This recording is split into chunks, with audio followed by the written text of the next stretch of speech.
हामीलाई लाग्छ हामी यो ब्रह्माण्डका केन्द्र हौं, तर के तपाईलाई थाहा छ हाम्रो अस्तित्व एउटा सानो धुलोको कणभन्दा बढी सायद केही छैन होला। मल्टिभर्सको कुरा मार्वल भन्दा अगाडि हाम्रै रामायणमा भनिएको थियो। त्रेता युगको अन्तिम घडी चलिरहेको थियो। अयोध्यामा एउटा अनौठो शान्ति थियो। भगवान रामलाई थाहा थियो उहाँको धरती छोड्ने समय आइसक्यो। यमराज स्वयं ढोकैमा थिए, तर काल आफै डराइरहेका थिए, किनकि रामको कक्षको बाहिर मृत्युञ्जय स्वरूपमा स्वयं हनुमान उभिएका थिए। जब हनुमान ढोकामा हुनुहुन्थ्यो, यमराजको के औकात, स्वयं समय पनि भित्र छिर्न सक्दैनथ्यो।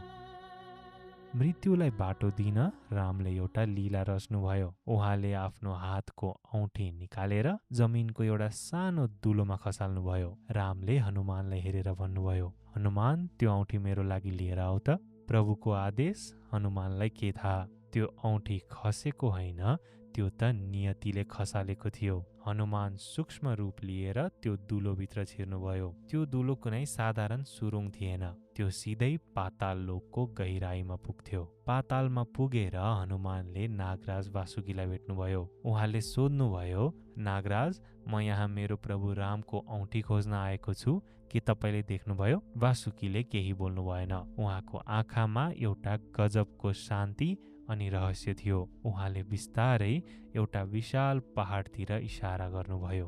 हनुमान त्यहाँ पुग्दा उनको होस उड्यो। त्यहाँ एउटा औँठी थिएनन्, त्यहाँ हजारौं, लाखौं, करोडौं औँठीहरूको एउटा महापर्वत थियो। सबै औँठी एकै नासका थिए, सबै रामकै थिए। हनुमान स्तब्ध हुनुभयो। यो कसरी सम्भव छ?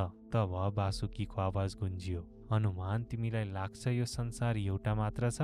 जतिवटा औँठी यहाँ छन् त्यति पटक त्रेता युग बित्यो, त्यति पटक राम आए अनि त्यति पटक नै रामले हनुमानलाई डिस्ट्र्याक्ट गर्न यो औँठी खसाले। हनुमानले त्यही पल बुझे कि उहाँ एउटा अनन्त चक्रमा हुनुहुन्छ।